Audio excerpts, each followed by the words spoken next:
Hi guys, welcome to my channel Lush Gardener. I hope you guys are fine and are safe. In today's video we are talking about another beautiful xGRAPTOVERIA variety.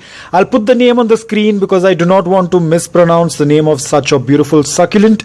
Now talking about the care requirements, if you give the basic care requirements, that is soil, watering and the correct amount of light, then it's an absolutely easy to grow succulent. That's why I have mentioned it in level easy.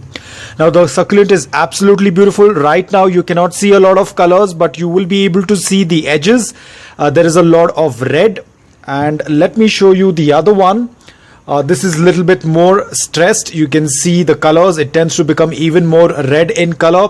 As of now, it's not very stressed because it was in its growing period. Very soon it will get dormant during the summers. So basically summers are its dormant period and winter is its growing period. Now talking about the parentage, xGRAPTOVERIA is a hybrid between Graptopetalum and Echeveria. Now only one of the parent of this variety is known, and that is Graptopetalum macdougii. This is the variety that we are talking about. Now right now this variety of macdougii is very stressed. They have closed the leaves inwards. I will share a picture of how it tends to look like. I have made a video on it, the care tips for this variety. If you have this variety and you're looking out for the care tips, I will put the link in the description below. You can check it out. So this is how one of the parent looks like. Now the second parent is an Echeveria species, but the name has not been mentioned. Now usually this is a very common scenario. A lot of the people who tend to create these hybrids, a lot of time they do not want to share all of the information related with the variety, the parents of the variety. A lot of times one of the parent is named out and the other one is kept as a secret. Now it all depends upon the person. Probably he does not want anyone to create another hybrid like this, so they do not usually tend to avoid giving out the second parent name. So we have our xGRAPTOVERIA over here. Talking about the soil, it remains the same. Ensure that you give it a very loose, porous and well draining soil. Ensure that the soil is completely bone dry before you go ahead and water it. If you are going to overwater it, this succulent will get rotted. All of these offsets will start getting rotted, and then eventually the mother plant will also get rotted. So you have to be extremely careful. Do not overwater it. Wait for the soil to be completely bone dry and then go ahead and water it. You will also realize with the wrinkles on the leaves that it's time to water, because a lot of time we are very scared that we are going to overwater our succulents. So if you want to be on the safer side, either you can check by poking your finger into the soil, or you can check for the visible wrinkles on the leaves, and then you can go ahead and water it. Mealybugs are not much of an issue, but yes, when you have blooms like you can see over here, then it will invite aphids. As of now I do not have aphids on this, but any which ways I'm just going to cut it off in some time. I just wanted to show you guys the blooms, how they tend to look like. Rest of them are yet to open, but this one has just bloomed. So this is how they tend to, and these this variety does not tend to grow really huge. It is probably it will grow another 1 or 2 inches, but then it will start putting out a lot of offsets. You can see over here as well. Usually the one in the middle is the mother plant, and these are all the offsets that it starts putting out. Here as well, this is the mother plant, and these are all of its offsets.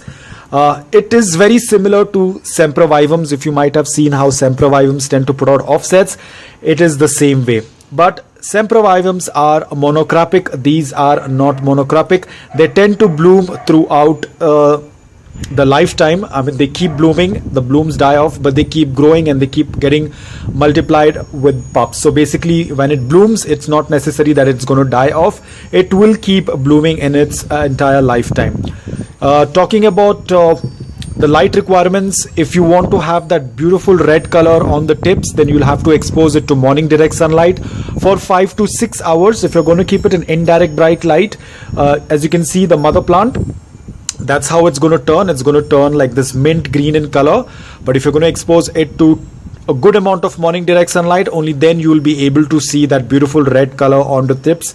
In fact, it turns quite red in color, especially the tips, and the crown area usually tends to remain green in color. It's an absolutely beautiful succulent, does not require a lot of space. You can pot it in a 3-inch pot or a 4-inch pot. It tends to work out really well. You can go with an earthen pot. You can even go with a plastic pot, ceramic pot, or even for that matter a papercrete, a concrete, or a unglazed clay pot as well. Talking about dormancy, because it belongs to the Graptoveria variety, it will go dormant during the summers. So if you are a person who adds fertilizers, please do not add any fertilizers during the summer period.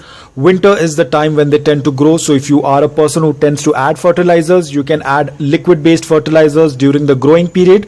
Ensure that you do it only once a month or probably once in 2 months. Do not over fertilize them. These guys do not like too much of organic soil. Just like any other succulent, they prefer a very lean nutrient soil.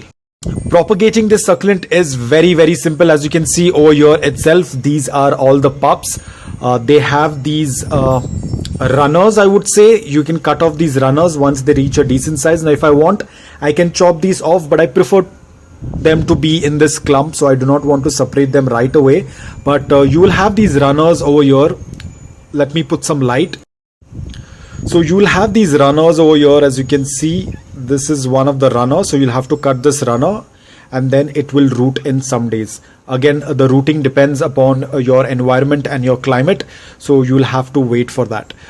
It's an extremely beautiful succulent. You can definitely go. You can even propagate it via leaves, via stem cutting, via separating the offsets. It tends to work out really well.